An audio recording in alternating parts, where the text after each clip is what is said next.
안녕하세요. 불임사입니다. 오늘도 상담 사례로 역술의 묘미를 알아보겠습니다. 한 여인이 조심스럽게 상담실을 찾아왔다.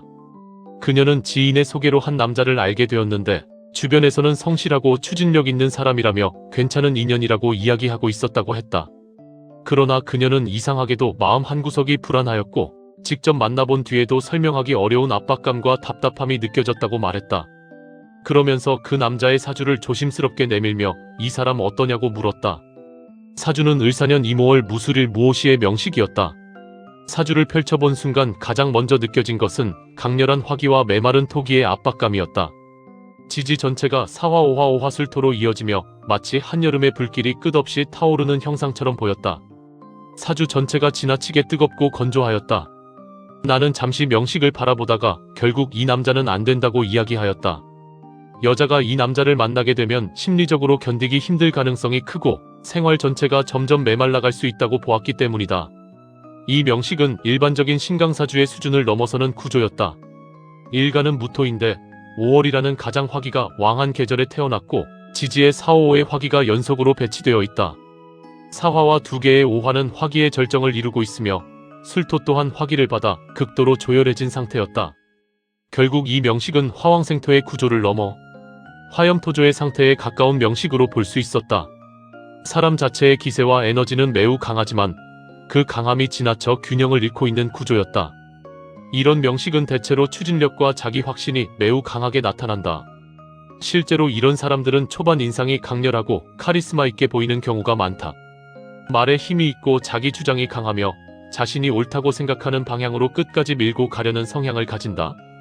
그러나 결혼과 같은 지속적인 관계에서는 이러한 기운이 상대를 압도하고 지치게 만드는 경우가 많다. 특히 이 명식에서 가장 눈에 띄는 부분은 월간의 임수편제였다. 남자에게 재성은 단순한 돈만을 의미하지 않는다. 여자, 배우자, 생활의 윤택함, 감정의 부드러움과 타협, 인간관계의 유연함까지 함께 상징한다. 그런데 이 명식의 임수는 거대한 화기 속에 외롭게 떠있는 형상이었다. 사오화의 강렬한 열기가 임수를 끊임없이 증발시키고 있었고 결국 재성이 존재는 하지만 실제 기능을 하기 어려운 구조로 보였다. 실전적으로는 돈이 들어와도 오래 유지되지 못하고 생활 속에서 재물이 계속 흩어지며 배우자 또한 점점 심리적으로 지쳐가는 형태로 나타날 가능성이 높다.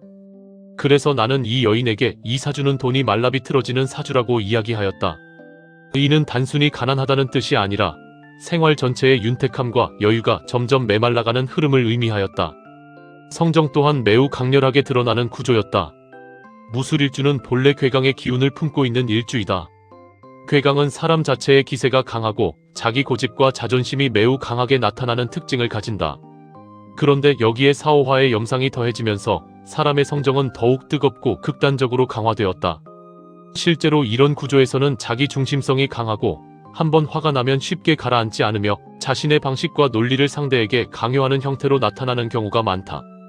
겉으로는 추진력과 카리스마처럼 보일 수 있지만 가까이에서 함께 살아가는 배우자 입장에서는 늘 상대의 페이스에 맞춰야 하는 압박감과 긴장감으로 느껴질 가능성이 높다. 그래서 이 사주를 보며 자기 중심 강함, 주장 강함, 욱하는 화기운 성격, 생활 자체가 건조하고 상대를 자기 페이스에 맞추려는 성향이라고 이야기하였다. 지지고유 음령작용으로 들어가면 이 명식의 특성은 더욱 선명하게 드러난다. 음년지 사화에는 애증령과 자살령이 자리하고 있으며 음령관법으로는 해결지에 해당한다. 애증령은 사랑과 미움이 극단적으로 교차하는 기운이며 자살령은 자기 파괴적 사고와 극단적 감정 흐름을 나타낸다. 해결지는 늘 무언가를 정리하고 해결하려는 움직임을 의미하지만 이 명식에서는 그 과정 자체가 매우 과격하게 흘러갈 가능성이 높다. 사화 자체가 이미 화기의 응축 단계인데 여기에 애증과 극단성이 결합되면서 사람의 내면은 늘 뜨겁고 예민한 상태로 유지된다. 월지와 시지의 오화는 더욱 강렬하다. 오화에는 애증령, 자살령, 화기령, 원한령이 함께 깔려 있으며 음령관법으로는 분리지에 해당한다. 분리지는 기운이 흩어지고 운세가 분산되며 사물이 유지되지 못하고 해체되어가는 흐름을 의미한다. 따라서 이 명식은 초반에는 강한 추진력과 폭발력을 보이지만 시간이 갈수록 인간관계와 재물, 생활 기반이 점점 흩어지고 메말라가는 구조로 볼 수 있다. 특히 화기령과 원한령이 겹치면 감정의 열기가 쉽게 분노와 원망으로 변하며 마음속 응어리를 오래 품게 된다. 배우자 입장에서는 말 한마디와 작은 충돌이 반복적으로 쌓이며 큰 심리적 피로로 이어질 가능성이 높다. 일지술토는 이 명식에서 가장 무거운 자리였다. 술토에는 무연령귀 물령 조상령이 함께 자리하고 있으며 음령관법으로는 양인지에 해당한다. 양인지는 자기 성정이 극단적으로 강해지는 자리이다.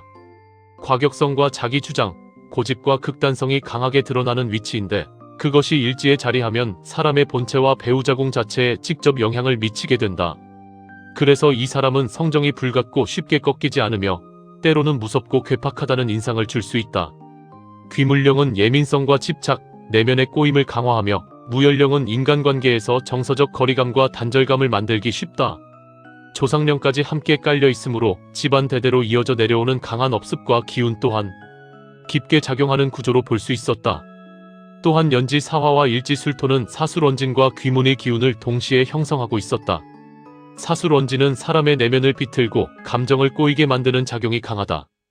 겉으로는 강해 보여도 속으로는 의심과 불만, 극단적 감정이 끊임없이 움직이는 경우가 많다?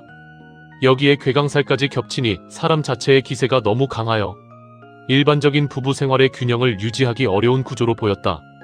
나는 이 여인에게 결국 이런 사람과 함께 살게 되면 생활 자체가 긴장과 압박 속으로 들어갈 가능성이 높다고 이야기하였다. 이 여인은 이 상황에서 이 남자의 재물운이 실제로 어떤지 궁금하다며 육효를 통해 다시 물어보았다. 작괴일은 인월 계유일이었고 괴는 천풍구에서 상효동으로 변하여 택풍대과로 변하는 괴였다.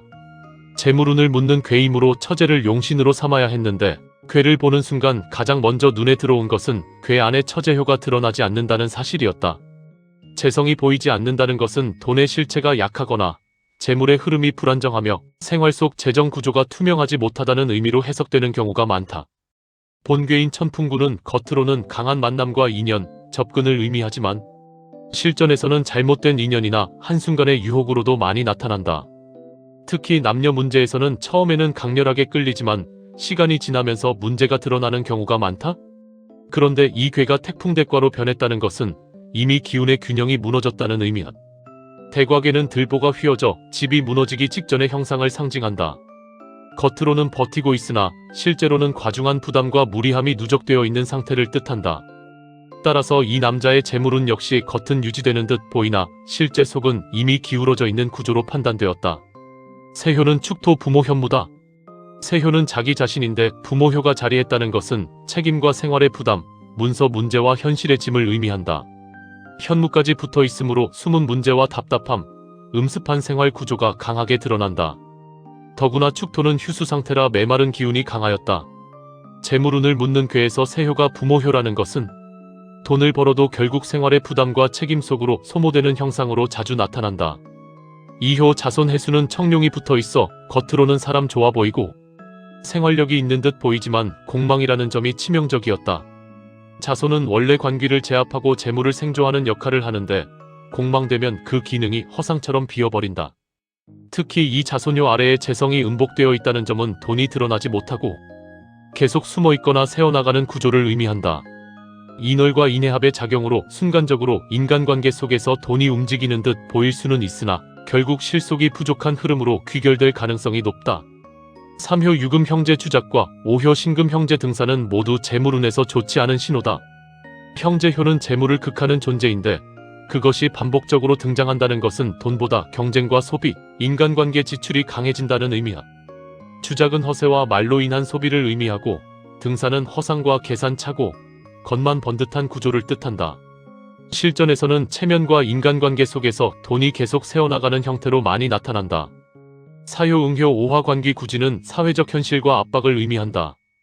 관귀가 월생을 받아 힘은 강하지만 이류 상태라 실속은 부족하였다. 특히 인호로 화술토가 연결되며 인호술 화국이 형성되는데 이것이 매우 중요하였다. 재물운을 묻는 괴인데 괴 전체가 화관귀국으로 흘러간다는 것은 돈보다 현실의 압박과 스트레스, 생활의 부담이 훨씬 강하게 작용한다는 뜻이다. 가장 결정적인 부분은 상효 동효 술토 부모 백호다. 부모효는 집과 가정, 생활 기반을 의미하는데 그것이 공망 상태에서 백호를 타고 움직이고 있었다. 이는 이미 생활 기반이 크게 흔들리고 있거나 가정 구조가 깨진 흔적이 있다는 뜻으로 볼 수 있다. 필자는 이 괴를 보며 이 남자가 이미 이혼 상태이거나 최소한 가정적으로 큰 파열을 경험했을 가능성이 높다고 판단하였다. 변효 미토 역시 부모효 백호의 퇴신 휴수였으므로 시간이 갈수록 생활 기반과 재물 구조가 더욱 쇠퇴해지는 흐름으로 이어질 가능성이 높았다.